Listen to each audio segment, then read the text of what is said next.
Aid workers warn that even with restrictions lifted, without unfettered access to goods, the country is still on track for a large-scale famine. More than 7 million Yemenis already live on the brink of famine, and 20 million are dependent on aid to survive. Reuters. The first UN aid ship has been allowed access to a port in rebel-controlled Yemen, 3 weeks after the Saudiled coalition shut down all of the country's borders.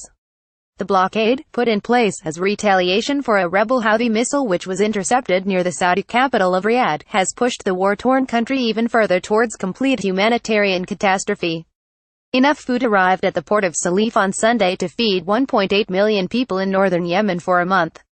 Aid agencies warn, however, that without unfettered access to commercial imports and goods such as fuel generators which power hospitals and treat drinking water, the country is still on track for a large-scale famine. Yemen. More than 50,000 children expected to die of starvation and disease by end of year. More than 7 million Yemenis already live on the brink of famine, and 20 million, 2/3 of the population, are dependent on aid to survive. As a result of the latest blockade, the World Food Programme estimates an additional 3.2 million people have been pushed into hunger.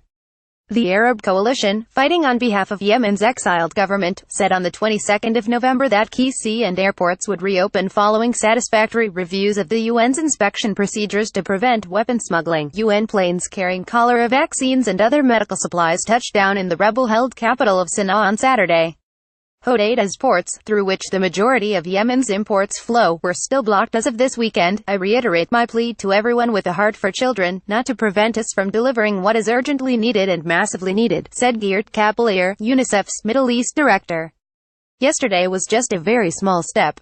More than 10,000 people have died in the 2-year conflict to date as a result of violence, starvation, the world's largest cholera epidemic, and other diseases. Aid agencies warn that the true statistics are likely to be much higher. Saudi Arabia and its regional partners have justified an extensive bombing campaign on Yemen's Shia Houthi rebels, who are backed by the kingdom's regional rival Iran. The intense air strikes, which in some cases have targeted hospitals and funeral gatherings, have killed thousands of civilians. Western governments, including the UK, have been heavily criticized for selling weapons export licenses to Saudi Arabia, which rights groups say are destined for use in Yemen's war.